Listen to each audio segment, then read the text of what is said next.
E eu acho que é isso, assim, esse lugar que a gente tá na IA generativa tá no meio do caminho, né? Porque a generativa é a solução. E aí, a maioria dos projetos parece que a gente começa com a certeza que a gente vai usar a IA generativa. Não interessa pra quê. Mas é mandatório, né? É obrigatório que você resolva qualquer coisa com IA generativa. E aí eu acho que, assim, de novo, esse é o principal problema porque tantos projetos falham, né? Falharam e ainda falham. Porque a gente ainda está nesse pico de expectativas elevadas, as pessoas ainda estão falando muito de IA generativa e elas estão primariamente querendo entrar no hype, né? E então, para mim, o passo é atrás, é você conversar sobre qual o problema que você quer resolver e entender se a generativa é uma boa solução para isso. Talvez seja, talvez você não precise dela, talvez você possa construir uma solução que seja 100% IA generativa, ou você possa construir uma solução que seja 10% IA generativa. Então, eu acho que quando você dá esse passo para trás e olha para o problema, você pode pensar nisso com mais clareza. Tem outros motivos, né, por que esses projetos falham. Não é só essa proposta de valor. Tem também a questão de maturidade em relação a dados. Quando você vai integrar um sistema ou construir um sistema, você vai depender da disponibilidade de dados para que a sua IA generativa busque contexto. E existem empresas que não estão nesse momento, não têm essa maturidade de ter uma arquitetura de dados que permite que o seu sistema consulte a informação para gerar contexto, para dar a resposta apropriada para o usuário. Então, muitas empresas ainda precisam passar por um processo que é dolorido, né, de maturidade da sua camada de dados. Então eu preciso entender onde que meu dado está, como que eu transporto ele para o lugar que ele precisa estar, para que meu sistema de IA generativa possa ler ele e utilizar ele como contexto. E eu acho que um terceiro motivo importante é o custo. É o custo desses sistemas, né? Quando você pensa num piloto, por exemplo, talvez você esteja pensando que você vai desenvolver um agente de IA que vai conversar com 5% dos seus consumidores.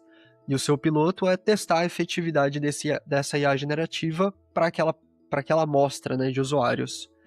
Agora, se você escalar esse sistema para 100% da sua base, qual é o custo em termos de tokens que você vai utilizar para que isso funcione? Essa conta é uma conta importante de ser feita, idealmente, antes do projeto começar. E é natural que existem casos em que as pessoas, né, as empresas, se assustam. Quando elas começam a escalar esses sistemas, elas percebem que é caro. Você tem que pagar por todos esses tokens que estão sendo gerados, né? Então, o custo de escalabilidade desses sistemas também é um ponto de atenção, que tem sido motivos desses projetos falharem, né?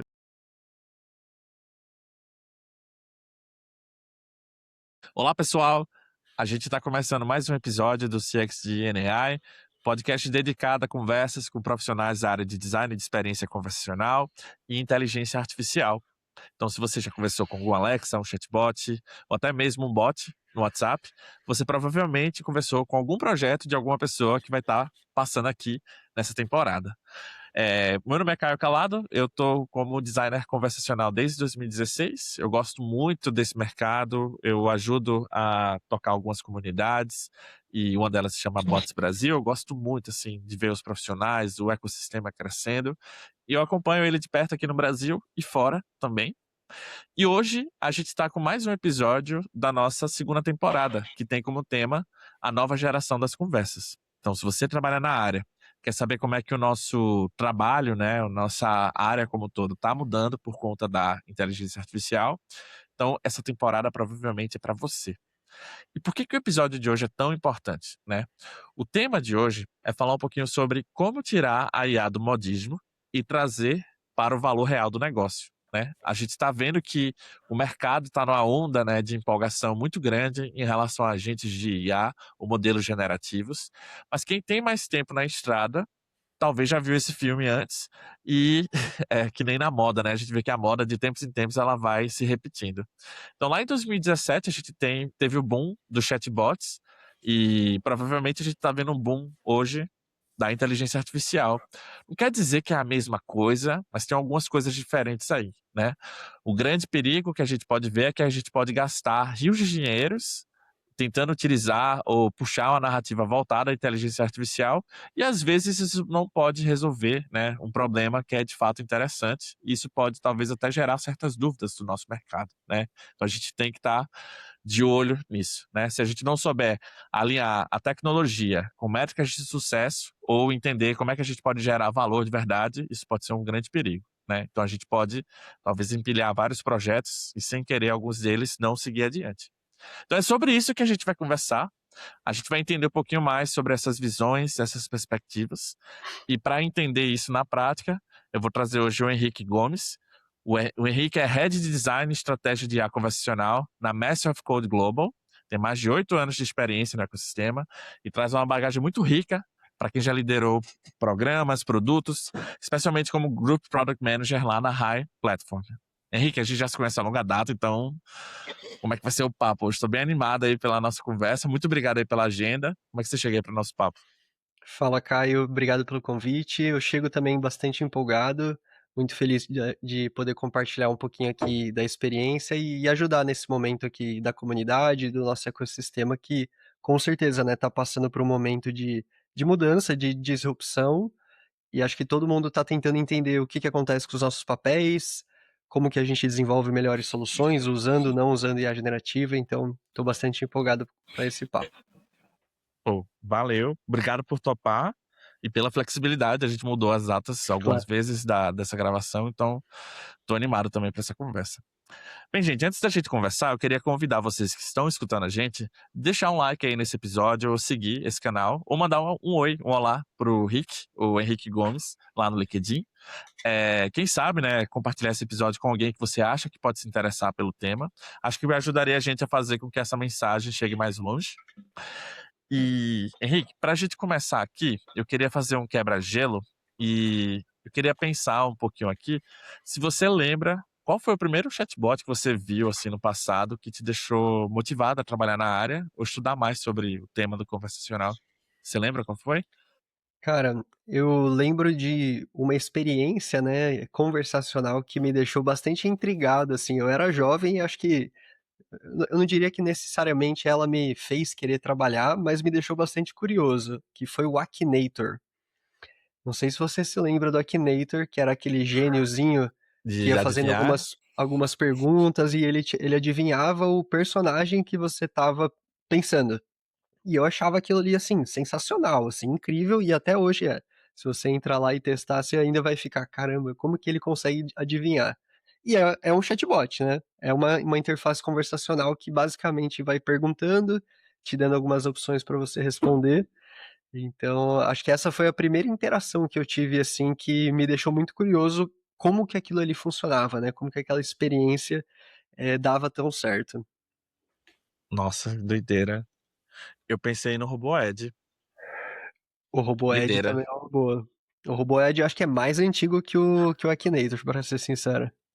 O Akinator eu fiquei pensando, não sei se era esse exatamente, ou era a variação dele, que era tipo um gênio. Era esse o Akinator ou não? Era, Exatamente, então era ele mesmo. o Akinator é o O gêniozinho. avatarzinho dele era um gênio. Exatamente. Nossa, que doideira, né? E Pô, eu é acho que o muito bom. Akinator foi desenvolvido em 2007, 2008. E, cara, se você pensar assim, que a gente foi começar a trabalhar ali com chatbots em 2016, 2017, agora em 2026 a gente tá falando de IA generativa, os caras estavam fazendo aquilo em 2007, né? Vale dizer também o clipinho do Microsoft Microsoft. Word, também lembro dele, das animações. A animação dele, sempre quando eu olho aquele desenho meio cartunesco, não sei Sim. por que me lembra. Eu não sei se você já jogou aquele jogo de parque de diversões, Roller Coaster Roller Coaster, lembro. Tycoon, acho que é isso, Roller Coaster Tycoon. Ó, Esse era bom, viu? nostalgia. Gastava um tempo lá, construindo o parque e as Sin montanhas russas. City. É, o roller coaster o antigo era muito bom. Era Você muito. sabia que ele foi feito por um cara só? Olha só. Né? Pensa no que esse cara gastou tempo desenvolvendo aquilo lá, né? Doideira. Eu vou até. Acho que depois que a gente conversar aqui, eu acho que eu vou ver se eu consigo baixar pra jogar ele de novo. Pré-vibe code, hein? Diga-se de passagem. Eu- Será que dá pra fazer no Vibe Coding ele? Boa sorte. Vou experimentar. Pô, vou ver se dá pra fazer com o Claudinho. Vamos Acho ver. que dá. Gente, pô, legal demais.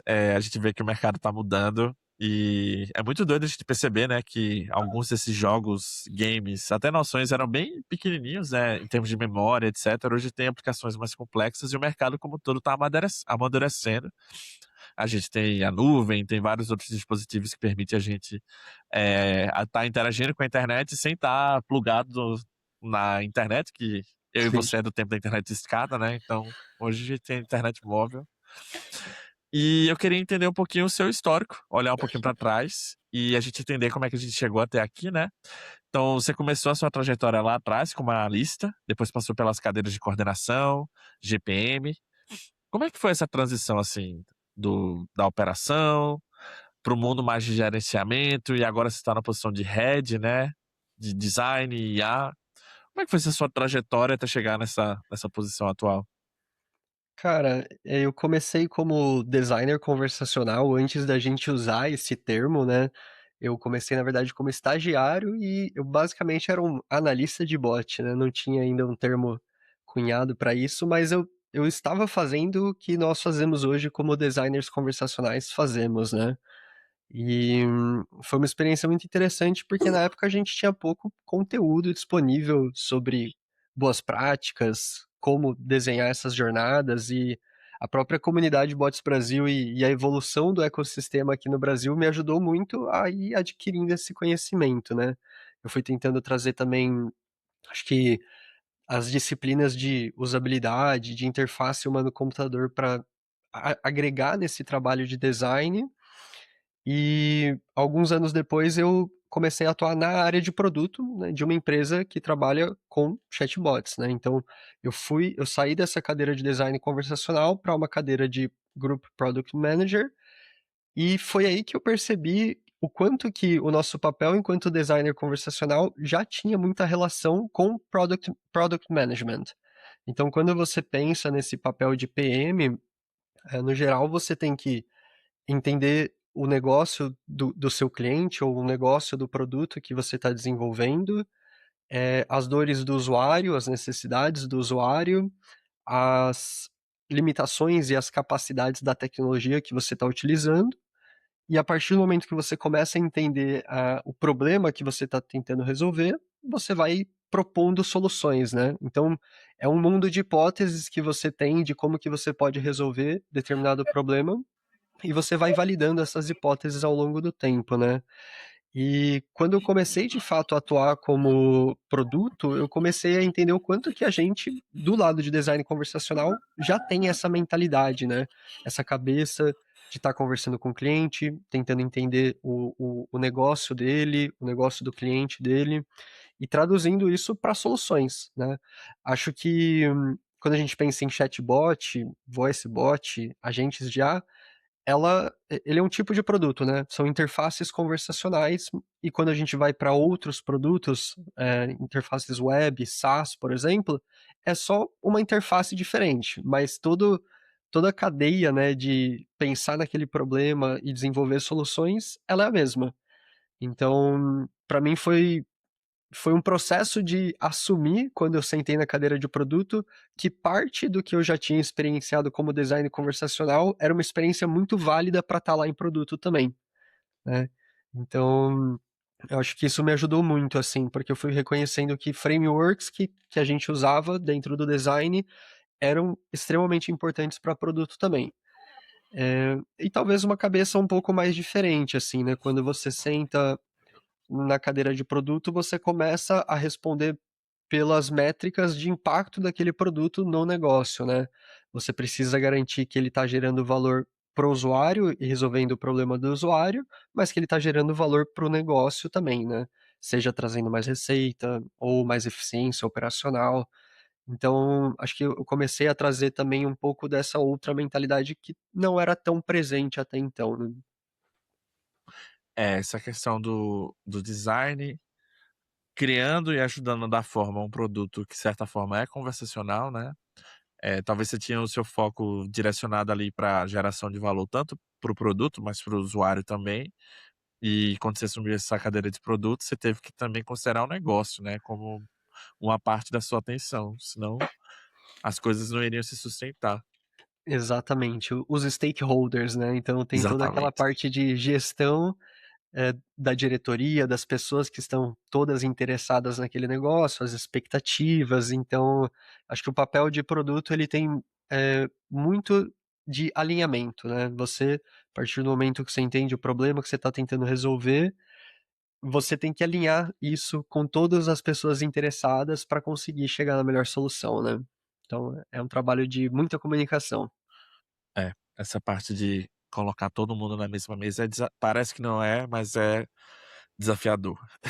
É E a desafiador. É porque há áreas diferentes têm necessidades diferentes, interesses, né, todas as pessoas envolvidas também têm interesses próprios, né, então você tem que tentar casar tudo isso.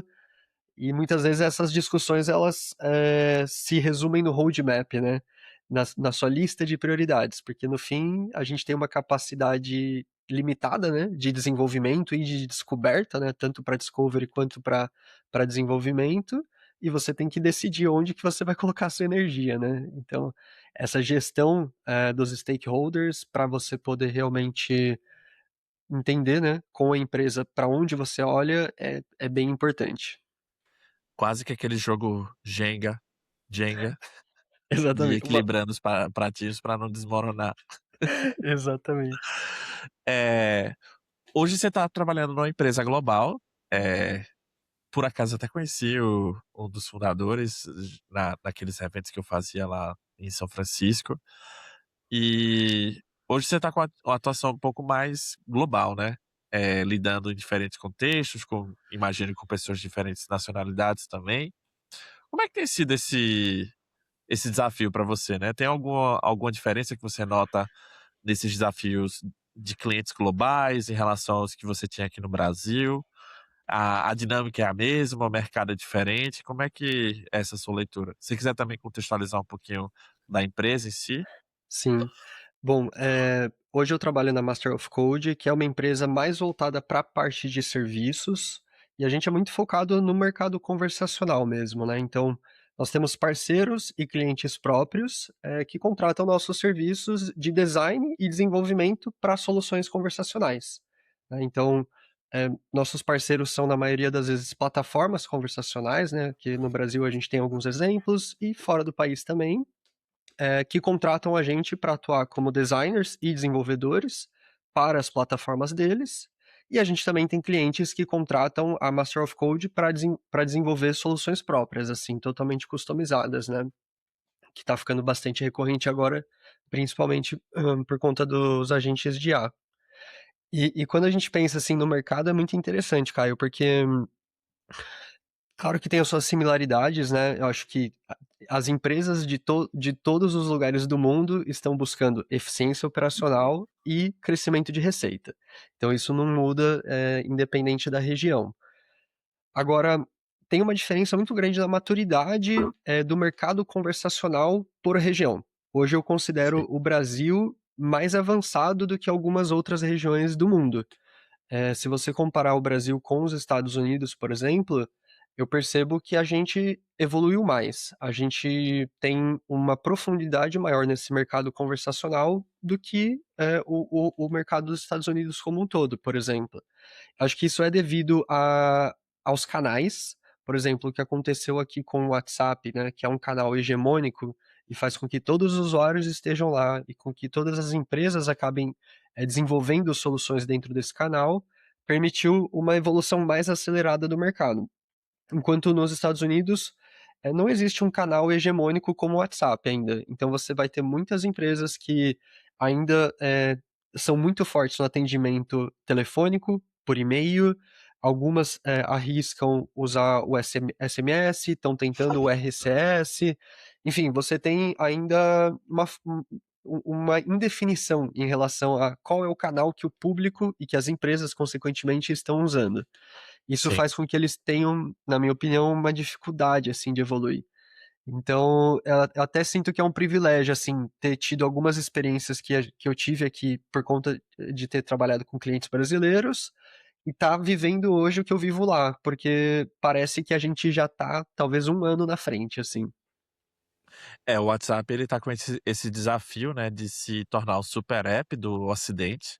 Sim, Vale dizer, né, que o mundo é muito grande, e cada país tem ali suas preferências, né, mas existem também as preferências mais regionais, por assim dizer, né. Então, embora aqui na nossa região o WhatsApp tenha uma grande presença, na Ásia e na Oceania como um todo tem uma forte presença do WeChat, e a dinâmica nesse canal então, assim, bem diferente do que a gente imagina que pode ser no WhatsApp. E nos Estados Unidos é bem peculiar, porque, como você disse, né, tem SMS, SMS lá é muito utilizado como utilities, não sim. como forma de conversa de vai e vem. E aí quando você chega e fala assim: "Ah, então, no Brasil dá para você comprar um carro, fazer uma reserva, confirmar sua visita ao médico", tudo no WhatsApp. Eles ficam E agora tem o incrédulos. Pix, tem usernames agora, é um modelo, uma mentalidade diferente, né. Sim. E até quando a gente olha, assim, por uma perspectiva de maturidade, no customer experience como um todo, né. Se você pensar assim: "Pô, eu tenho o atendimento por telefone, depois eu migrei para o e-mail, né, ou adotei o canal do e-mail, porque ele é mais eficiente que o telefone. Depois eu adotei, por exemplo, o live chat, né, eu permito que meus clientes falem com meus atendentes através de um chat. Seja ele no meu site, no meu app ou no próprio WhatsApp. Essa própria modalidade de live chat, ela não é tão bem distribuída assim lá nos Estados Unidos, por exemplo. Você tem algumas empresas que adotaram já, mas não são todas. E às vezes a gente está discutindo a implementação de um agente de IA para uma empresa que ainda não está nem conversando com seus clientes por mensageria. Então você percebe esse gap, assim, sabe? Como que eu vou dar um pulo para automatizar essa conversa com o agente de IA, mas a empresa ainda nem conversa com seus clientes por um canal de mensageria. Ela usa e-mail ou telefone. Então é um processo de maturidade que a gente tem que passar, assim. E são camadas, né, não dá pra de repente: "Ah, vamos usar o WhatsApp", se a empresa não tá pronta, se os clientes não conhecem, leva um certo tempo, assim, pra desenvolver isso. Leva, né? A gente tem que partir do princípio que a empresa tem que estar nos canais que os consumidores já estão, né? Isso facilita muito, né? E é o que é mais fácil no Brasil por conta do WhatsApp. E é como você comentou, assim, não é binário.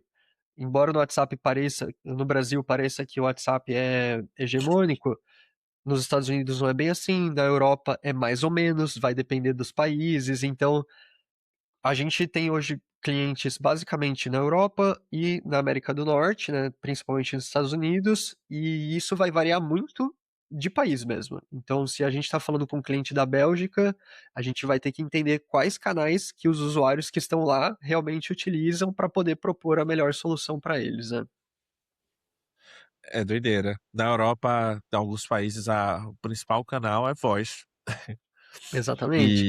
E, tipo assim, aí a gente explica isso aqui pra galera no Brasil, a galera: "Não, WhatsApp", gente, é comportamento, tipo, o pessoal lá utiliza isso. Sim.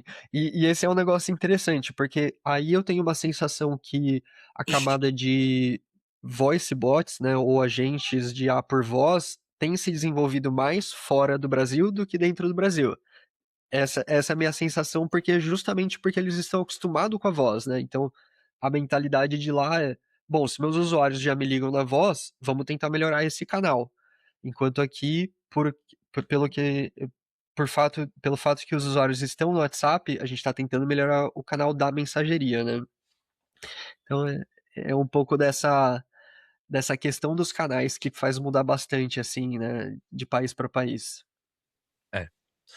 Falando um pouquinho de IA, né, investimento de projetos de IA e a esse momento, né, que a gente está tendo esse frenesi, digamos assim, de muita gente querendo investir em IA, embora a gente tenha muito investimento, a gente começa a ver que tem projetos que nem sempre dão certo, né. Tem alguns estudos apontando, né, tem o famoso do MIT dizendo que 90% dos projetos de IA morrem, não geram retorno, por aí vai.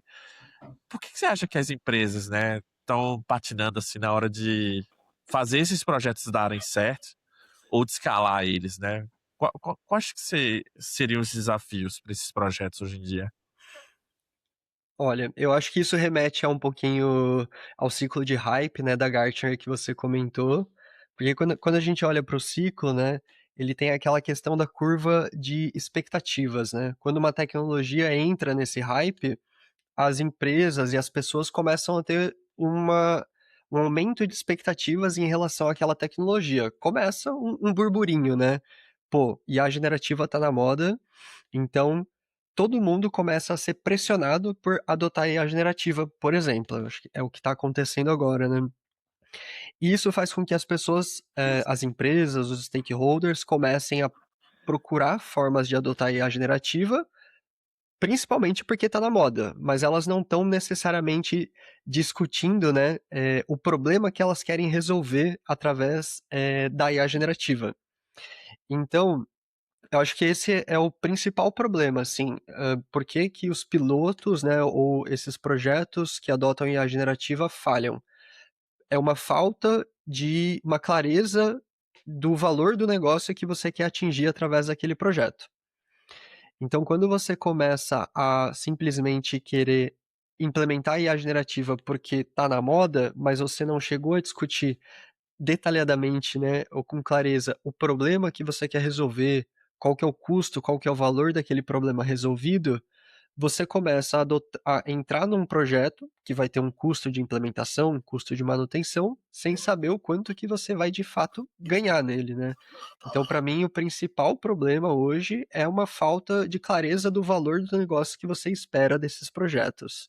Eu tô ouvindo alguns podcasts, nesse período que eu tô, e eu estava ouvindo um sobre branding e marketing. E eu estava ouvindo com o pessoal do Braincast. Eles estão com um episódio falando sobre buzzwords.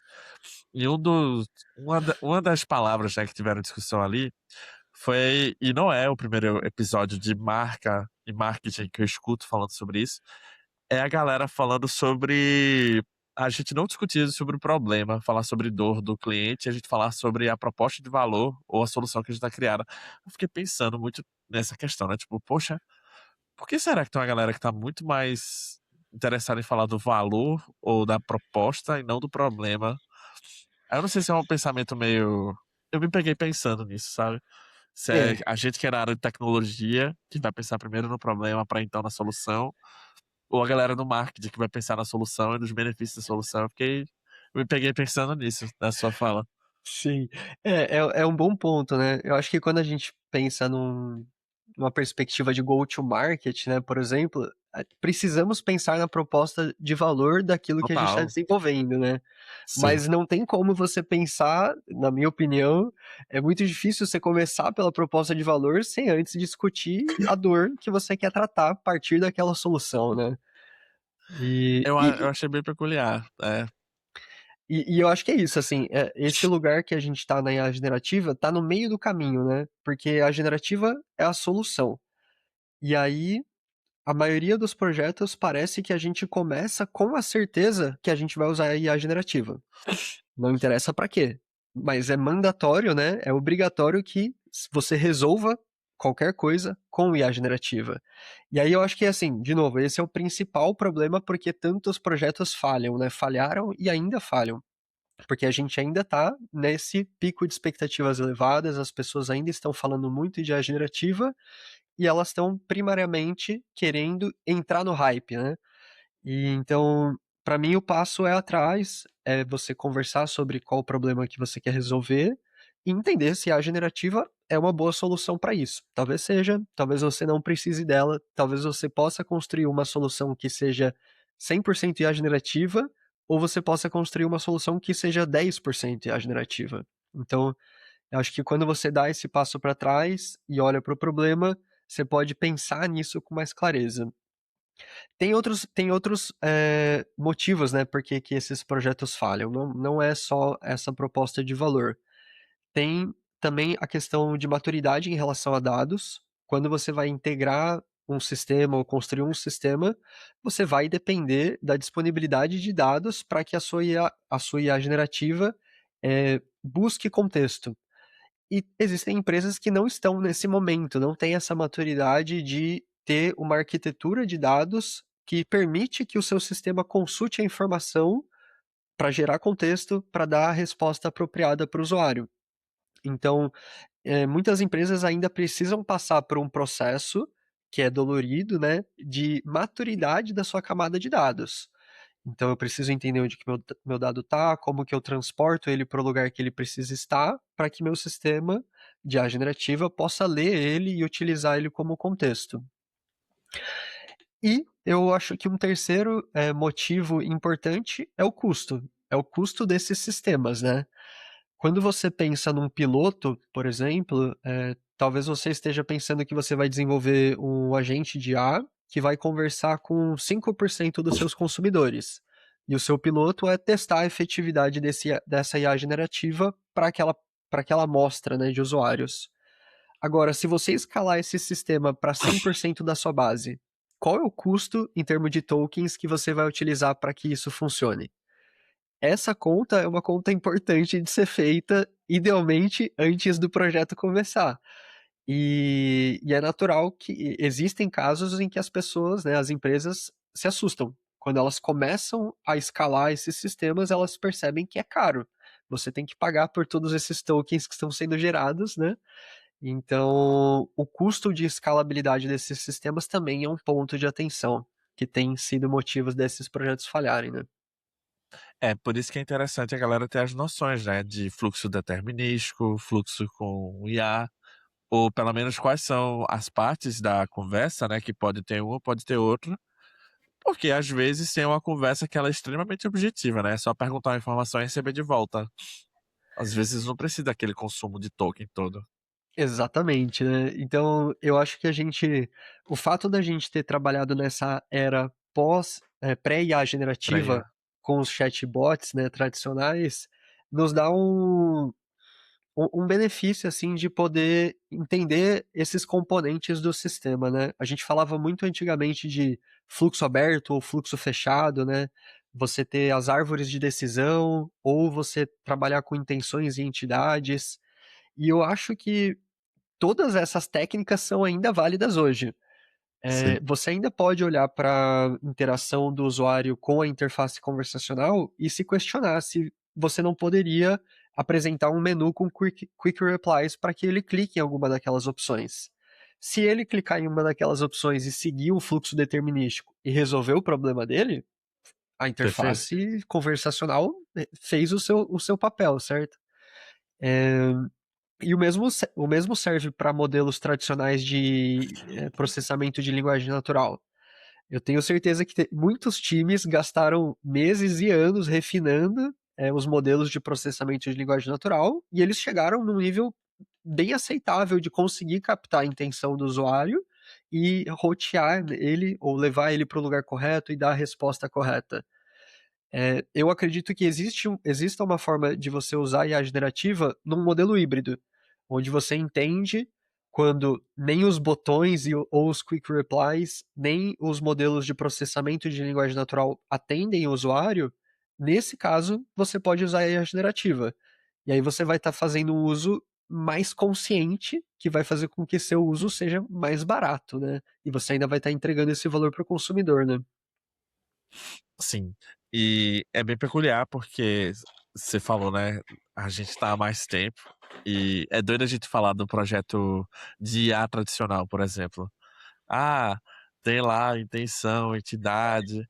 Aí hoje com a IA generativa dá pra gente instruir o modelo para entender a N intenções, né? Tipo, cara, Exato. fale tudo sobre café e tá aqui sua base de conhecimento. Mas ainda assim, a gente ter ciência desses componentes, né? Ajuda a gente até a treinar ou enquadrar melhor o modelo e como ele pode se comportar, assim. Porque no fim do dia são variáveis, né? A gente está ali desenhando um sistema e fazendo com que esse fluxo, né, gere valor para os dois lados através da conversa. E Exatamente. é isso. Esses dias eu estava conduzindo um workshop lá na empresa e estava ensinando o pessoal a utilizar lá o Builder que agora é Studio. E foi bem peculiar. Teve umas duas pessoas que elas nunca trabalharam com chatbot na vida. E aí a gente passou um desafio para elas de como fazer um fluxo. E aí elas começaram a fazer tudo numa caixinha só. E aí eu falei pra elas: "Você reparou que esse fluxo tem algumas partes que dá pra você fazer sem usar IA, assim, só você pedir sim ou não?" Ela foi meio que montando, aí o fluxo ficou um pouco confuso. Você já discutiu, pensou um pouquinho em montar a lógica dessa sua conversa antes de sair criando ali os blocos?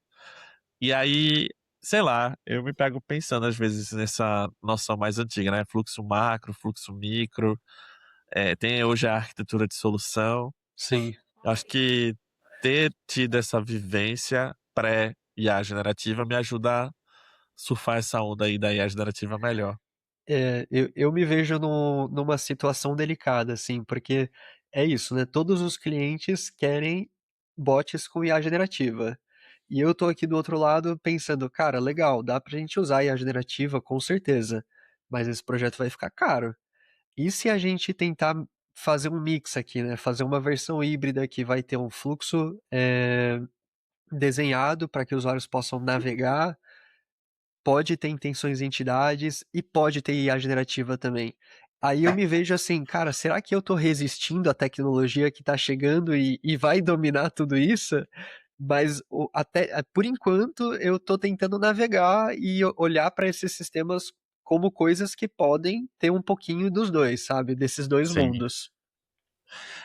Outra discussão que teve foi, como é que é? MCPs vai ser a evolução natural das APIs. Tipo, cara, daqui a alguns meses a gente não vai falar mais de API, vai ser só MCPs. Ah, não sei Será? se é bem assim. Não tenho certeza também. Eu pensei, ai, não sei, realmente, MCP é muito interessante, né, mas as Então APIs ainda precisam aí. eu tenho medo de ser esse cara que tá aqui resistindo, sabe, que tá apegado a um mundo muito antigo, enquanto, obviamente, a IA generativa pode fazer tudo que os modelos antigos faziam, mas tem um custo para isso. E quando esse custo chega, as pessoas vêm e nos perguntam quais são as formas alternativas de fazer isso sem IA generativa. E aí a gente acaba ajudando, né? Olha só, tem essa solução aqui, sabia? Deixa eu te apresentar. Chama API. São 3 letras também, tem MCP, tem É. API. Mas então, perceber um pouquinho essas movimentações, né, ou ficar, vou dizer, talvez, não é desconfiado, é um pouco cético, né, olhar assim: Sim, "Não, eu sei que a gente pode fazer, mas vou ser cauteloso nesse contexto", né. Isso vem com uma questão de maturidade também, né, é uma bagagem que se acumulou com os últimos anos. E o papel do designer também está mudando, né, sim. com a chegada dos LLMs, esses agentes, né, conversacionais, agêticos, no caso de IA generativa, isso permite com que a gente gere cada vez mais caminhos dinâmicos, né, para a galera poder conversar com os sistemas. O designer, que vai estar projetando essas interfaces, precisa aprender coisas novas, como também desaprender, né, desapegar, como a gente estava discutindo aqui. O que é que você acha que deveria ser essas coisas que a gente deveria aprender e desaprender mais rápido para a gente conseguir focar no que realmente gera valor no negócio, né? Como é que a gente pode usar essas IAs de forma mais produtiva e que gere valor para o projeto?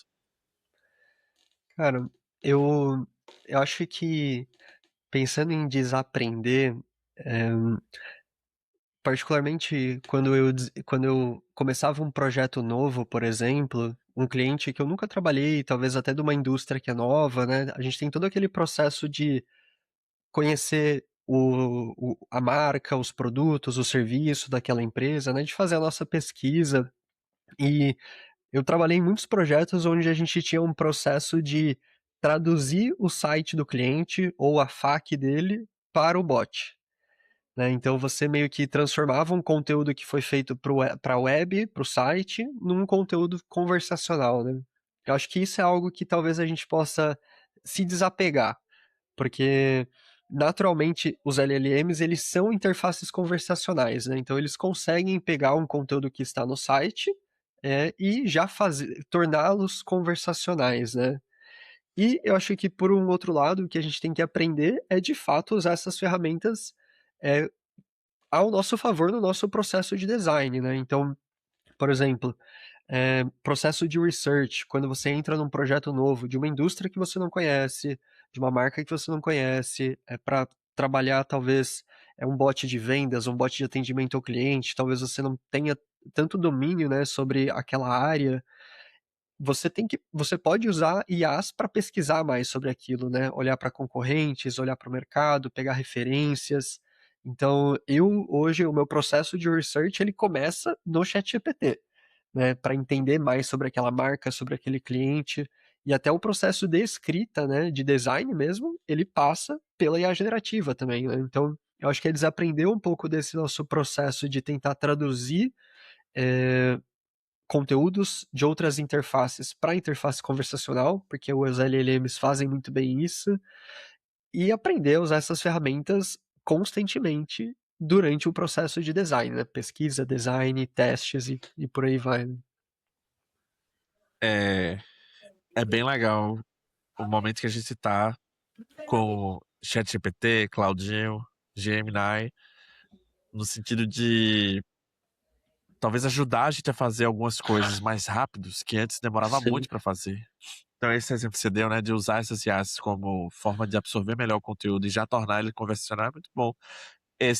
O exemplo que eu comentei, né, do workshop que eu estava, a gente passava um desafio que era pra galera gerar uma base de conhecimento, assim. sim. E, eu não sei se você vai lembrar, mas, tipo, era muito doido, porque antes a gente tinha que adivinhar todo tipo de pergunta, meio que montar uma FAQ, pensar no que é que poderia ser perguntado, como também no que é que poderia ser respondido. Hoje não, você pode usar a IA pra acelerar esse processo. E você Exatamente. pode até fazer, tipo assim, além do que você estava pensando em fazer. Ah, vou Muito. vou gerar aqui perguntas de objeção, vou gerar aqui perguntas sobre preço, vou gerar aqui perguntas sobre tal coisa. E aí você pode usar a IA para te apoiar nesse processo, acelerar no caso. As frases de treinamento, né, que você precisa gerar 30 alternativas. E, por exemplo, na Master of Code a gente tem a versão Enterprise do Claudinho, né, do Claude, e a gente desenvolveu um plugin que é um plugin de designer conversacional. Então, basicamente, a gente teve um processo de desenvolvimento desse plugin com um time de desenvolvimento. Eles foram entrevistando a gente, entendendo o nosso processo, o nosso papel, nossos entregáveis, e eles desenvolveram esse plugin. Então, cada projeto novo, a gente começa conversando com o Cloud, basicamente, onde eu mando as informações que a gente tem daquele projeto para o Cloud. E ele tem todas as etapas do nosso processo de design como se fossem skills, assim. Então, a primeira skill é de research. Ele vai analisar o site do cliente, vai analisar o escopo do projeto, vai entender quais que são as hipóteses, as perguntas que ainda estão em abertas, que tem que ser discutidas no discovery. E ele chega até o ponto de desenhar os fluxos conversacionais no Draw.io, por exemplo. A gente até então integrou com o Draw.io. Então, assim, cara, todo esse processo, todo o trabalho que eu teria manual, ele é feito pelo cloud. O meu trabalho é quase que ser uma interface com o cliente, conversando com o cliente sobre as questões do negócio, trazendo essas informações que são importantes para a gente de fato desenhar. Mas boa parte desse desenvolvimento ele é feito em parceria com o Claudinho, né? Então é incrível, assim. Falando nessa parceria com o Claudinho, você comentou um pouquinho que seria interessante a galera abraçar um pouco mais, né, a ideia de trabalhar com essas IAs. O designer hoje precisa talvez se preocupar menos com o texto, o fluxo e talvez se preocupar mais com a arquitetura, a lógica, a solução, que antes a gente fazia tudo, né, desde conversar com as partes interessadas, Sim. não sei se você fazia workshop, mas eu fazia os workshops também, aí tinha que fazer workshop, pegar os post-its, traduzir, botar no formato digital, aí depois gerar algumas hipóteses. Hoje dá pra fazer boa parte disso Dá. usando o Claudinho. Você acha que vai ser mais disso, menos disso, talvez vai ser diferente? Como é que você enxerga, assim? Eu acho que os workshops têm que ser mantidos. Eu acho que eles ainda são extremamente importantes para esse processo de descoberta e de pesquisa, né? Então, a gente que está entrando como designer num projeto novo, a gente não conhece muito sobre aquela marca, né? Talvez você conheça da indústria, do mercado, mas você não conhece daquela marca necessariamente. Então, todo o contato que você tem com o cliente, para mim, é um processo de aprendizado que tem que ser mantido. Mesmo que você vai pegar é, o, a- o transcript dessa reunião e mandar para o Claudinho depois, tudo bem, você pode fazer isso, mas você tem que estar nessa reunião conduzindo essa conversa. E sim, eu acho que hoje o nosso papel como designer é menos sobre a escrita e mais sobre essa arquitetura, conversacional como um todo, né, talvez num nível um pouquinho mais alto, assim. Eh, eu acho que quando a gente começa a falar de agentes de IA, na verdade a gente está falando de sistemas multiagentes, né. É muito difícil você ter, de fato, um agente de IA fazendo tudo que os nossos chatbots tradicionais fazem. Porque na verdade os chatbots tradicionais, vou colocar aqui pré-era ChatGPT, eles são imensos, né, em termos de conteúdo que eles têm, integrações que eles possuem. Então, para você fazer tudo isso acontecer dentro de um agente já puramente com LLM, você vai ter que quebrar isso em subagentes. Então, no final, você tem uma arquitetura de agentes que precisa ser pensada e que você vai ter que entender qual que é o papel e a responsabilidade de cada um desses agentes, os limites, né, deles, os guardrails, qual é o contexto que cada um deles deve, ter acesso. Então, eu sinto que o nosso papel como design, ele, nesse momento, é menos sobre a escrita e mais sobre essa visão geral da arquitetura e como que a gente, orquestra ela, né.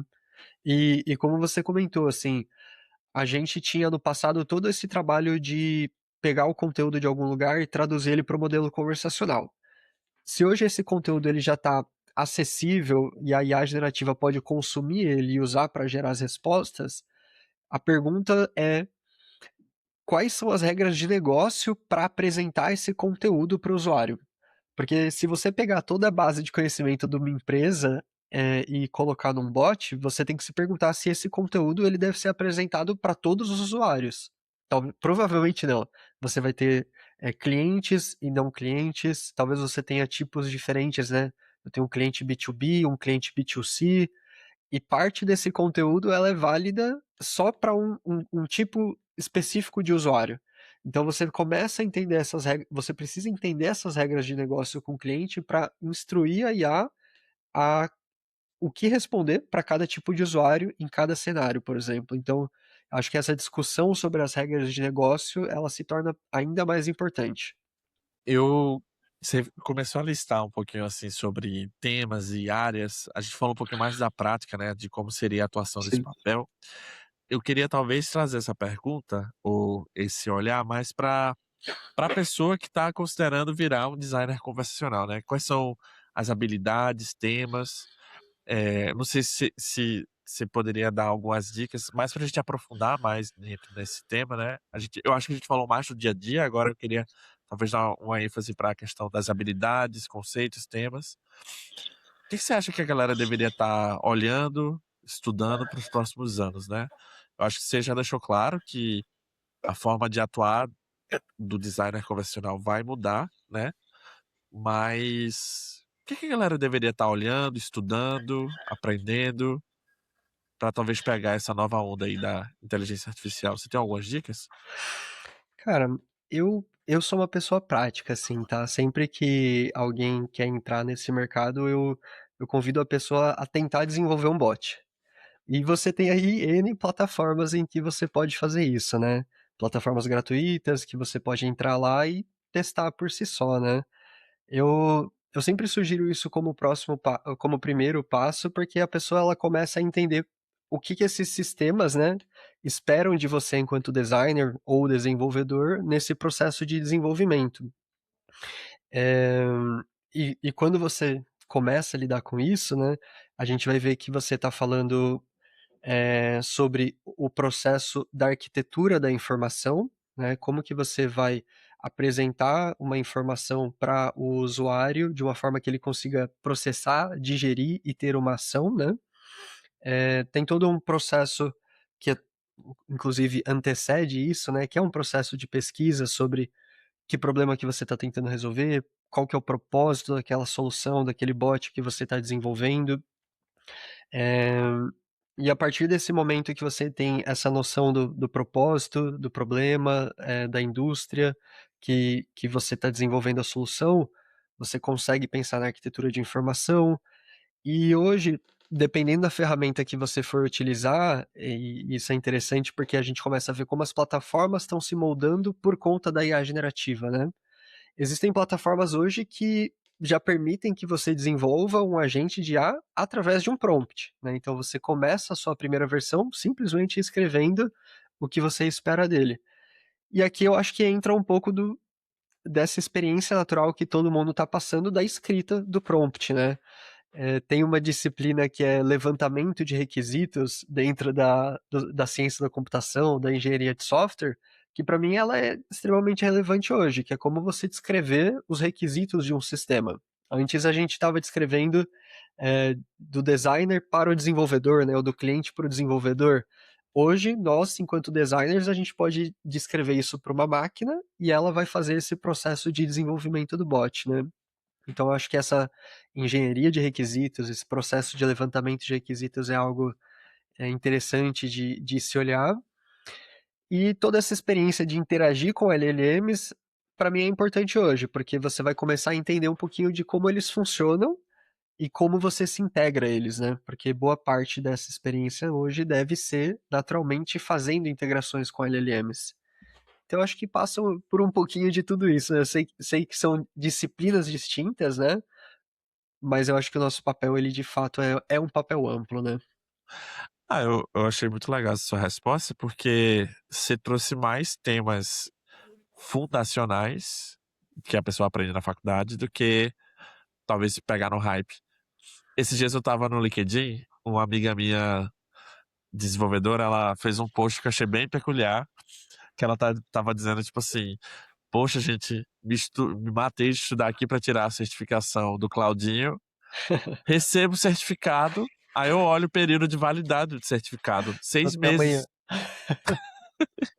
Já lançou um modelo novo, né. Já lançou um modelo novo. Aí, na sequência, ela meio que posta, ela fez um recorte de um print de um post no X, antigo Twitter, né, pra galera mais antiga, que era tipo assim: "Ah, você tá aí tirando a sua certificação do cloud, dura 6 meses? Eu aprendi lógica de programação há 20 anos e ainda uso". Lógica de programação é uma disciplina importante para o nosso trabalho como designer, bom ponto. Pois é, então é isso, eu acho que a galera olhar para esse mercado não, tipo assim, claro que é importante aprender esses modelos, como usar, prompt, etcétera, mas se você não olhar um pouco para a base, talvez você tenha um pouco de dificuldade de olhar para um todo maior, Sim. assim. Eu acho E que essa foi a bagagem que a gente teve do mercado tradicional, talvez, não sei. e eu gosto muito de falar e pensar nos fundamentos, porque no fim, quando a gente está lá discutindo com os clientes, né, e voltamos pro ciclo de hype, os clientes eles têm expectativas enviesadas sobre essas tecnologias, né. E quando a gente consegue falar do porquê que a gente pode desenvolver uma solução com ou sem IA generativa, como desenvolver uma solução com ou sem, como pensar no cliente, no problema, no usuário, a gente está num processo de conscientização do nosso cliente, né. Então eu acho que todo esse ciclo do hype, a gente passa pelo vale da desilusão através de educação, através de conscientização do mercado, né. E eu vejo que nós, enquanto designers, somos partes desse processo educacional. A gente está num lugar privilegiado, onde a gente tem contato com essas tecnologias, e a gente pode passar, né, e compartilhar esse conhecimento com os nossos clientes que vêm de um lugar de menos contato com isso, né, de mais enviesamento, né. Então, é importante se voltar para os fundamentos nesse caso. É. Eu queria trazer essa questão de lidar com o cliente, né, e os desejos, e aí talvez a gente trazer uma discussão para a parte de descoberta, né. Sim, Você falou essa parte de educação, de o cliente está querendo colocar IA porque está na moda, mas aí na hora de conduzir o projeto, você que vai ter que fazer, né. Eh, Como é que você conduz esse processo de descoberta junto com o cliente, né, de talvez descobrir que talvez a IA é só 10% do que você precisa. sim, Como é que é esse processo de descoberta para mudar o foco da tecnologia para o problema do negócio, né? sim. Pô, eu acho que a descoberta, ela vem justamente dessa postura de humildade de você dizer: "Cara, eu não sei, vamos descobrir". A gente tem que ser humilde o suficiente para falar: "Cara, eu não sei ainda exatamente qual é a melhor solução para esse problema. Vamos discutir um pouquinho mais esse problema? Me permita, né, conhecer mais um pouquinho sobre isso". Então, eu acho que a gente enquanto designer, enquanto pessoas de produto também, a gente tem que ter muita empatia quando a gente está conversando com os nossos clientes e muita transparência e interesse de verdade em querer conhecer mais sobre o problema dele, sobre a realidade dele. Então, de novo, vamos entender que às vezes os nossos clientes eles vêm de um lugar de pressão para adotar a IA generativa e nem eles mesmos ainda tiveram tempo de refletir do porquê que eles estão fazendo isso. É nosso papel ajudar eles a passar por esse processo de reflexão, né? Então eu começo tentando entender um pouco mais da indústria do meu cliente. Talvez o cara seja da indústria do varejo, e-commerce, indústria financeira, entender de que área que ele está vindo. O cara pode estar vindo de uma área de marketing, atendimento ao cliente, vendas, e qual que é o propósito dele, qual que é o objetivo. Normalmente os objetivos eles se reduzem a eu quero aumentar minha receita, eu quero diminuir meus custos, né. Pode ter outras coisas aí no meio disso, mas se você continuar tentando cavar bastante, vai sair um desses 2. Então, conversando sobre isso, você começa a entender um pouco mais sobre o negócio do cliente e você vai abrindo um monte de oportunidades, que eu gosto de chamar de hipóteses, né, de como que você de que problemas que você poderia tratar e que eventualmente podem ser tratados com IA generativa, né. Então, eu acho que tudo começa com essa postura de humildade, de estar aberto para conversar com o cliente e entender um pouquinho do lado dele, bastante paciência, porque à medida que você vai conhecendo mais o negócio, você vai levantando essas hipóteses e você tem que separar elas ali, não se apegar a nenhuma delas inicialmente e tentar eh, metrificar, né, ou estimar o impacto de cada uma daquelas hipóteses, né. Então, supondo que ao longo dessa conversa com o cliente você identificou 5 problemas, talvez um desses 5 problemas, se ele for resolvido, ele vai gerar uma economia muito maior do que os outros 4. Então você tentar estimar, né, o impacto de cada um desses temas que você está discutindo com o cliente é importante também para você poder direcionar essa conversa, porque no fim ele também está vindo de um lugar onde ele precisa comprovar o valor daquele projeto, né. E se você já ir para um lugar que você entende que pode ter um retorno financeiro, as coisas vão se casando mais fácil, né. Eu achei legal na sua fala que parecia que você estava fazendo a facilitação. E essa questão da postura humilde é bem bacana. Tipo assim, esses dias não, né? Mês passado, teve um jovem aprendiz lá na empresa que ele falou assim: Nossa, cara, você conversa com um bocado de gente aqui, você tem que aprender um bocado de coisa. Aí eu disse assim: Às vezes eu não preciso saber de tudo. Às vezes eu preciso só me colocar no meu chapéu e dizer assim: Ó, eu não sei desse assunto, mas eu Sim, queria aprender mais com você. E na cadeira que a gente tem, né, consultiva, às vezes, a gente entra no negócio de uma empresa, um contexto, né, que a gente tem zero conhecimento. E aí, para quem vai fazer esse discovery, né, essa facilitação, você sempre vem, gente, ó, eu não conheço muito do negócio de vocês, mas eu queria aprender aqui sim, mais e tentar enquadrar junto com vocês. E é bem interessante, né, porque nesse processo de descoberta permite a gente fazer várias perguntas, assim, e ajudar o cliente a perceber talvez a real dor que ele tem, né. Tem até um livro sobre isso, o título do livro é bem curioso, mas Talvez Você Deveria Conversar com Alguém. Não sei se você já leu sobre esse livro. Você não, já ouviu falar desse livro? não. É um livro sobre psicanálise.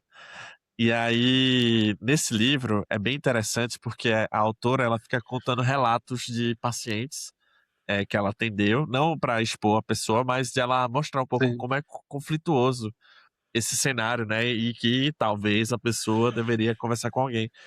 E aí tem uma passagem desse livro que me marcou muito, que é a autora sugerir que o papel do psicanalista, muitas das vezes, é de conseguir trazer perguntas que levantem um espelho para a pessoa que está respondendo, para a sim, pessoa se perceber nas perguntas que ela foi jogada a ela, né.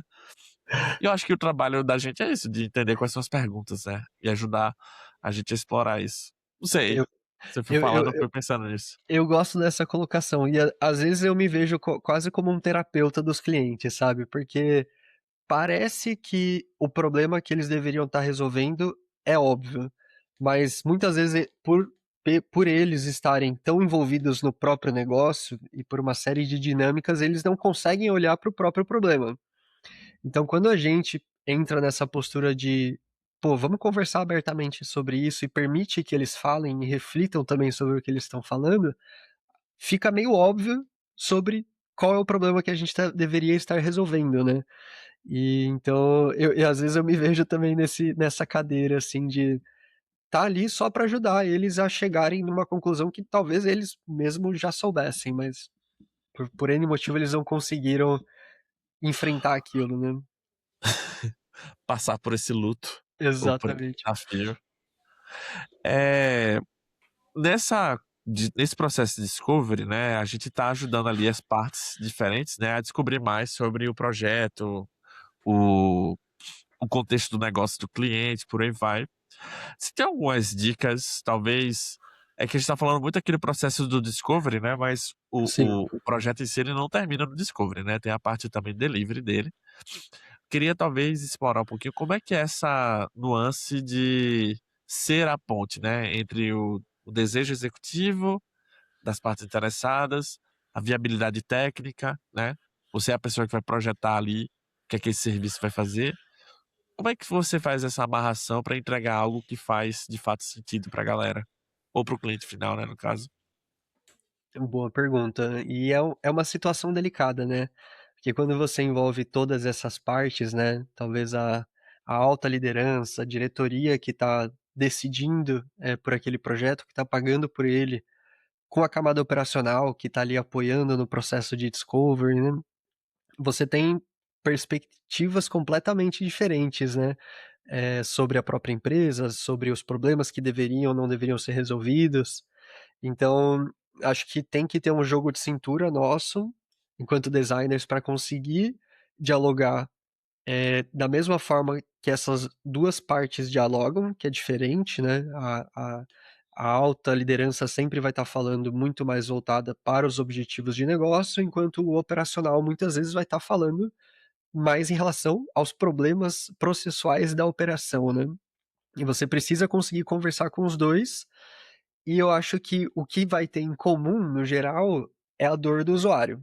Porque tem algum problema que está que tá doendo no consumidor final, que está gerando uma dor processual, que está gerando uma perda financeira ou que é uma oportunidade de receita nova. Então, quando você consegue olhar por essa perspectiva e vestir mesmo, sabe, aquela camisa de cara, eu tô aqui para defender o seu consumidor, o seu cliente, porque às vezes honestamente, o cliente ele é esquecido no meio de todas essas discussões, né? E se a gente olha para ele e fala, cara, se a gente conseguir melhorar essa parte da jornada, o processo do seu time aqui fica melhor, você gera mais eficiência, você gera mais receita ou uma eficiência financeira, né? Então você consegue conversar na linguagem que interessa para essas duas camadas diferentes, né, de stakeholders, e no fim você está genuinamente tentando tratar a dor do consumidor, que é o que vai te levar para a solução, né? Beleza. Eu achei uma resposta bem eloquente, assim, bem completa. Não é fácil. Não é fácil. Eu ia até pra fazer um comentário assim, tipo, é, o tema do episódio é falando um pouquinho dessa questão, né? Do hype a gerar valor de negócio. Sim. Eu acho que essa sua última resposta já é o episódio. Tipo, é esses últimos 5 minutos e respondeu tudo. E finaliza por aqui. Desculpa, eu ia perguntar se você gostaria de acrescentar alguma dica ou alguma coisa pra esse ponto, mas acho que você já endereçou tudo. Cara, a dica é ter paciência, né? Ter paciência, porque no fim, se a diretoria tá falando que você vai usar IA generativa e eles estão colocando a mão no bolso, né, para aquele projeto, porque eles querem ver algo com IA generativa, por mais que no discurso pareça muito bonito, talvez você ainda como designer vai ter que usar IA generativa, mesmo que você entenda que Não não é faça sentido. necessário fazer uma Isso. solução com IA generativa. Então, de novo, tem um jogo de cintura aí pra você encontrar esse meio termo, né. Eu acho que talvez o papel do designer nesse contexto possa ser até enquadrar melhor a narrativa que faça sentido, tipo assim, pô, é aquele lance do é a lei do Pareto, né, 80/20. Você pode olhar para a perspectiva de que tem 80% dos casos, como também 20% dos casos, e aí é uma métrica, né, Sim, dependendo da forma como você enquadrar essa métrica, ela pode ter múltiplas interpretações, acho que é isso que eu quis dizer.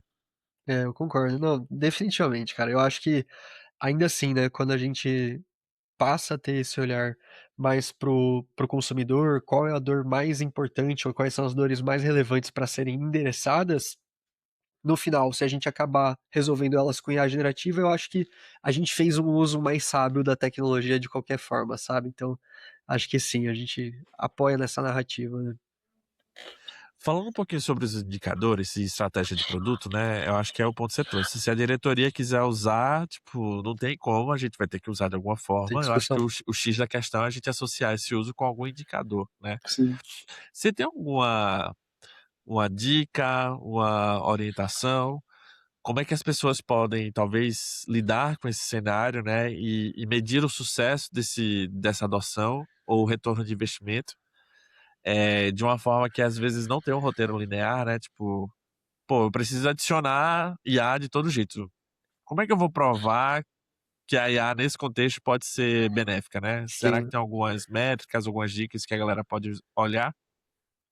Cara, tem, né, eu acho que depende muito, da finalidade dessa solução, né, se a gente está falando de um chatbot, por exemplo, de atendimento ao consumidor versus um chatbot, mais voltado para vendas, por exemplo. Vão ter métricas diferentes a depender da finalidade, mas tem algumas, né.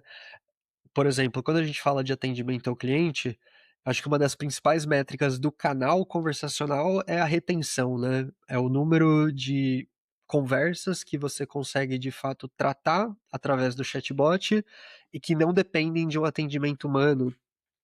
Se você consegue, por exemplo, calcular que a partir da adoção de IA generativa, né, do uso de IA generativa em determinado fluxo, você vai aumentar a retenção, você consegue estimar quantos atendimentos que você está diminuindo da camada de atendimento humano, né. E normalmente as empresas elas também têm uma média de quanto que um atendimento humano custa, né. Então você consegue fazer esse tipo de cálculo. Eu recomendo que você olhe para a perspectiva de custo, eh, que você quanto vai custar essa solução de IA generativa e quanto que você vai estar economizando ou aumentando de receita, né. Porque por mais que você garanta que você vai estar aumentando a retenção e diminuindo o custo de atendimento humano, você tem que ver se no final, quando você subtrair os tokens que você está pagando, essa conta ainda é positiva, né. E o mesmo vale para um atendimento para um chatbot voltado para vendas, por exemplo. Talvez se você pensar num chatbot de geração de leads, você consegue, estimar quantos leads que você está gerando a partir daquela solução. Você tem ali uma taxa de conversão de leads, um ticket médio, então você tem um retorno, né, daqueles leads que estão sendo gerados e um custo também para aquela solução rodar. Então, eu acho que ou você olhar para o aumento da receita ou para diminuição de custos, normalmente é o que a galera quer ver, né, são um desses 2. E calcular isso junto com os custos de tokens é importante. É o que você falou, tá? No fim do dia, ou a gente tá ajudando a reduzir algum custo, ou a gerar mais uma receita, né? Ou é diminuir ou aumentar. Vai ser um dos 2, né, a gente Vai pode ser um dos usar dois. muitas outras métricas que depois no final elas vão ser resumidas a um desses 2, né. É. Mas eu acho que é isso, talvez é o que você falou, né, identificar qual é o valor da ação, que está É, sendo realizada, se é no atendimento humano, né. sim, Pô, a gente vai usar aqui um bot para reter pessoas que estão indo para o transbordo humano. Qual o custo desse atendimento? Aí a gente começa a fazer o de para a partir desse quantitativo, né. sim. Existe também, né, uma métrica que eu considero importante, muitas empresas consideram, mas eu acho que para a maioria das empresas ela ainda entra em segundo lugar, né, comparado à receita e custo, que é a satisfação do consumidor, né. você pode também medir um aumento da satisfação do consumidor a partir do momento que você adota essas tecnologias de IA generativa. Tem, na minha visão, né, e na minha experiência, você tende a aumentar a taxa de satisfação do consumidor nesses canais, mas ela é um pouco mais difícil de você transformar em receita, né? Mas eu acho que ela ainda ajuda muito no argumento de que aquela solução está melhorando a experiência do consumidor, né? Falando sobre essa percepção, né, ficar de olho em algumas coisas, será que você poderia compartilhar algum caso, uma experiência, um projeto que ficar de olho nesses detalhes, assim, ajudou você a identificar problemas do projeto? E o que vocês mudaram um pouco, assim, na rota? Cara, eu tive uma experiência que é relativamente recente, tá no forno ainda, em que tudo isso aconteceu, né. O cliente ele veio com uma mentalidade muito fixa de que ele queria um agente de IA, um bot, puramente com IA generativa. E a gente passou por todo o processo eh, de pesquisa, de proposta, de design. A nossa proposta inicial era um modelo híbrido, né, então o usuário ele tinha um menu principal com as opções principais que a gente sabia que eram os assuntos mais recorrentes. Ele podia navegar através de alguns fluxos, pré-determinados, né, para receber a resposta e para resolver os problemas. E ele também tinha, um componente de IA generativa para responder as dúvidas mais frequentes usando RAG, né, extraindo a informação, da base de conhecimento do cliente, né. O RAG é o Retrieval Augmented Generated, que é basicamente uma arquitetura, né, para você extrair contexto de uma base de conhecimento e aumentar o contexto da IA generativa para gerar respostas mais personalizadas.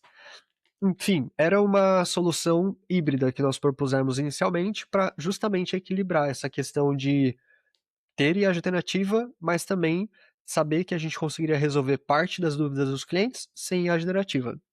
E o cliente ele foi resistente, ele realmente queria passar para um modelo 100% IA generativa. E esse era o primeiro bot que eles estavam desenvolvendo.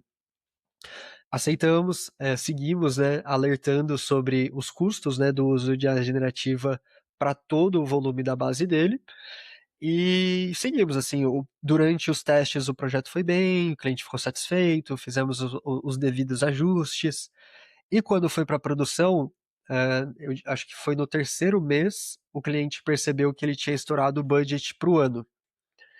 Então ele tinha lá estimado que ele ia gastar no ano X, e no terceiro mês ele já estava chegando naquele X, né. E aí ele começou a se questionar: "E aí, da onde que vem, né? Por que que tá tão caro?".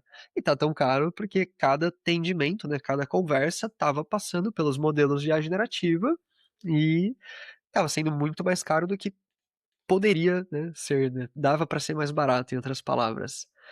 Então, esse cálculo de novo, né, e estimando o custo de uma solução, principalmente 100% voltada para a generativa, ele é importante e ele é delicado também, porque como eu comentei, na maioria das vezes você vai ter um sistema multi-agente. Você vai ter, talvez um agente orquestrador, que vai mandar para um subagente, que dependendo do que o usuário quer, pode vir a chamar um segundo ou um terceiro subagente, e cada um desses é uma requisição que pode variar, né, o número de tokens a depender do contexto. Quanto mais o usuário conversa, se você estiver usando toda a memória daquela conversa como contexto, você vai aumentando o número de tokens e cada requisição se torna mais cara, né? Então é também difícil estimar com precisão esse custo logo do início. Mas é importante discutir sobre isso, porque o cliente ele acaba tomando um susto quando ele vê a fatura chegando, né? Imagina descobrir que os tokens consumidos está sendo para desenvolver em Python para galera. Você sabe O desse cara, meme, né? os caras trollando os bots, né? Pode ser. Pode muito bem ser. E só um parênteses aqui, né? É legal a gente também perceber como que as plataformas conversacionais estão adotando esses recursos de IA generativa e permitindo que os seus clientes as utilizem, né? Então, existem plataformas hoje que permitem que a gente, né, enquanto está desenhando e desenvolvendo, use o agente ali, a IA generativa com diversos modelos, mas você pode usar esses modelos para N outras coisas na plataforma. Por exemplo, a camada de relatórios de algumas plataformas já conta com IA generativa. Então, para cada conversa que existe, além das requisições que você fez ao longo daquela conversa, outras requisições são feitas após a conversa para analisar ela, para entender se o sentimento foi positivo, se o usuário entrou no fluxo A, no fluxo B, e por aí vai. Então, dependendo da forma que você utiliza esses recursos de IA generativa de algumas plataformas, você está aumentando bastante o custo, né? E, de novo, existem outras formas de você analisar uma conversa, por exemplo, sem usar IA generativa, né? Tem algumas técnicas também, né? Aí começa a entrar as palavrinhas-chave. Eu tava vendo até um meme esses dias do o pessoal, tipo assim, como é? Quem é o Jason? Perguntando, não sei se você vê esse meme. Eu não vi. Who is Jason that you're talking about? Quem é esse cara, né? Aí dá pra. Vai aparecendo alguns carinhas assim. Se bem que Jason é só uma resposta, mas o lance tem alguns componentes que a gente pode trabalhar no fluxo determinístico. Entra regex, entra um bocado de coisa. Tipo, Pois dá pra é. você brincar. Cascata de validação. Enfim. Exatamente, assim, e eu já vi até isso, assim, sabe, as pessoas usando IA generativa para validar uma data de nascimento, por exemplo, validar uma informação que você poderia fazer por regex. De novo, dá para fazer tudo com IA generativa, mas você não precisa IA generativa para fazer tudo. Aí a pessoa fala, não, pô, mas isso aqui ah, 1.000 tokens, 2.000 tokens, é nada. Aí você fala, não, pô, tá de boas. Aí multiplica isso por 1.000, que é a base diária de usuários que falam com esse bot, pronto.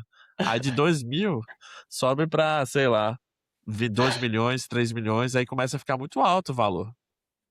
E vai ficando assustador. E Alguém vai vai pagar ficando. essa conta. É. Mas eu acho que. Eu gostei, assim, bastante das respostas. E eu acho que é esse o lance, né? Existe um certo hype por conta do momento que a gente tá, né? Na linha do tempo da história. Sim. Mas a gente tem uma postura mais pés no chão e discutir sobre valor, né? Não apenas o valor que é pago pelo projeto, mas o valor que está sendo gerado, né? Acho que esse é o resumo do nosso episódio, tipo. Acho que esse é Esse é o o papo. resumo. É olhar para os Esse dois lados, né? é o Léo. E, assim, eu particularmente, eu gosto de ter as duas experiências, né? Porque a gente tem esses projetos enterprise, né? Que a gente está atendendo clientes grandes, onde a gente tem que ser muito cauteloso, né? Para onde que a gente vai com essas tecnologias, por conta do alto volume que eles utilizam.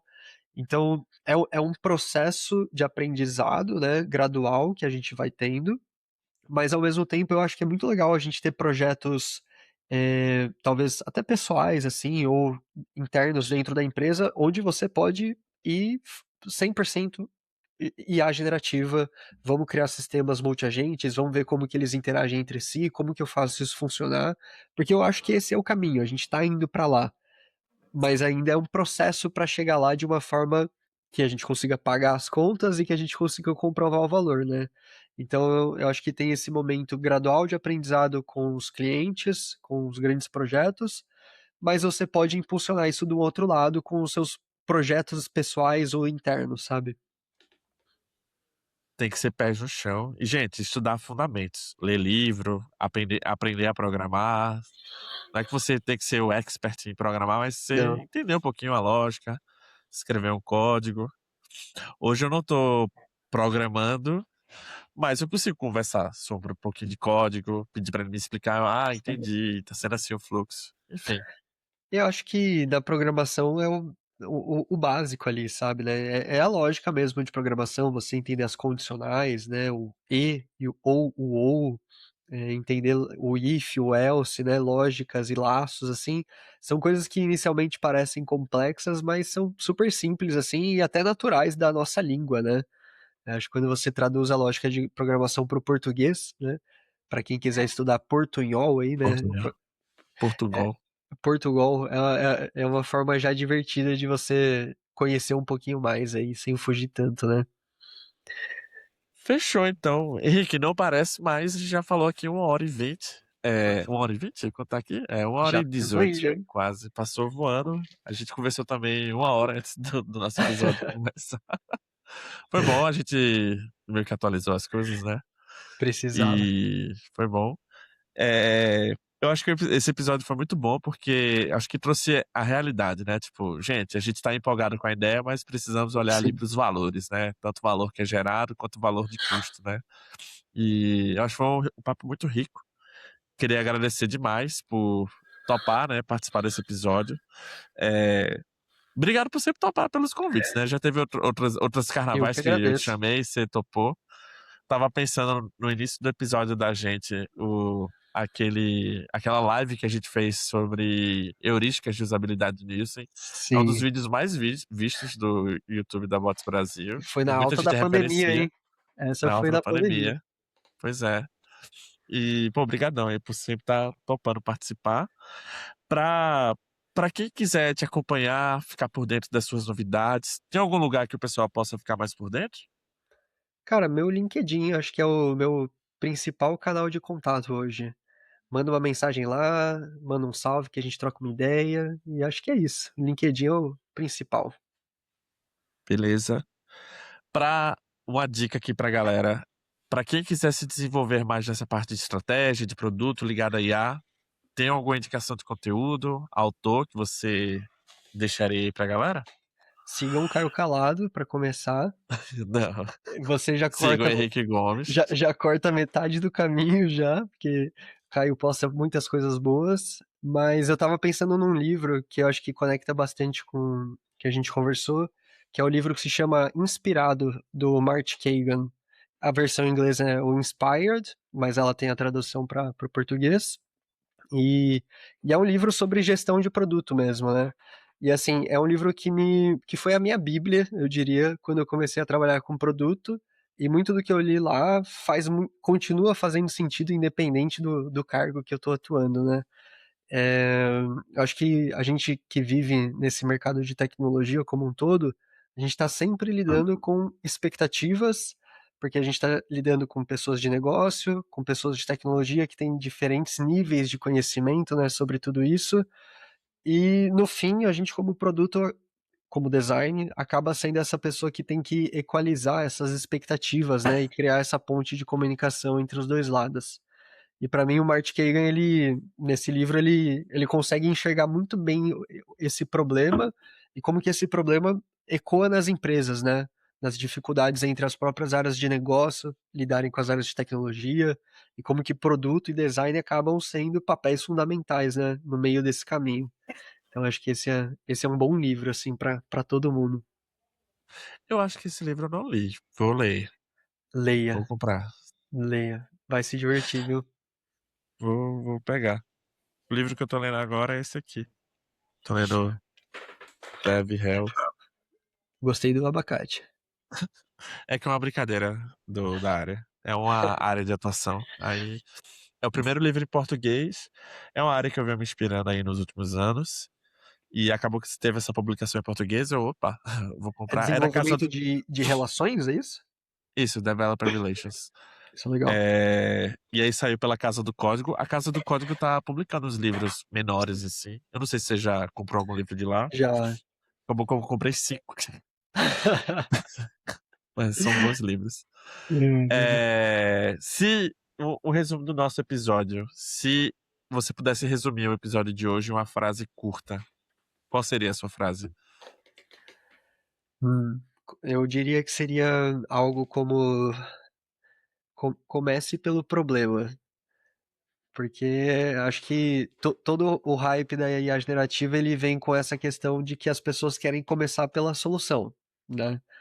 Os projetos eles já começam de uma forma que a gente vem discutindo a solução, que é a IA generativa.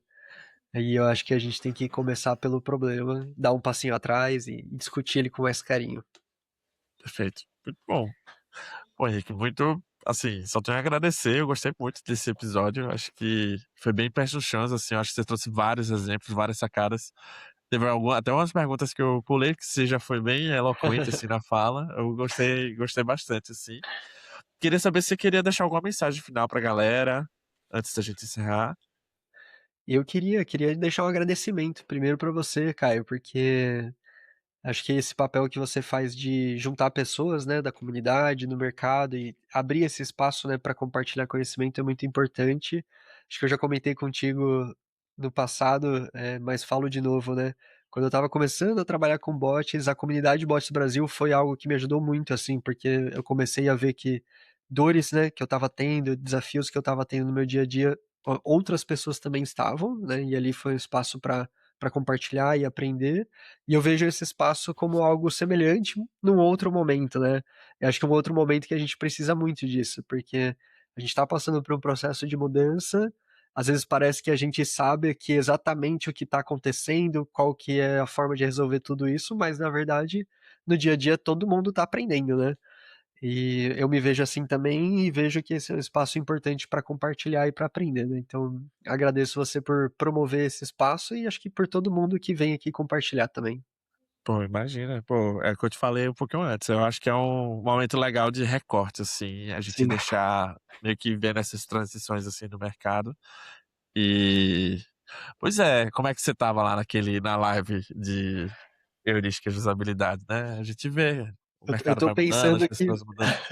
aquela live de heurísticas de usabilidade, eu acho que a gente não tinha nem botões, quick replies e listas No no WhatsApp. WhatsApp. Não. Então, assim, aquilo lá tem que ser atualizado. E talvez Pois quando a é. gente veja esse vídeo daqui 5 anos, a gente esteja nos questionando por que que a gente estava defendendo bots híbridos aqui da era da IA generativa. Tudo IA Vamos ver. agora. Vamos ver, né? Mas é legal olhar pra trás, né, e ver, pensar sobre isso. Fechou, meu querido. Muito obrigado pelo papo hoje.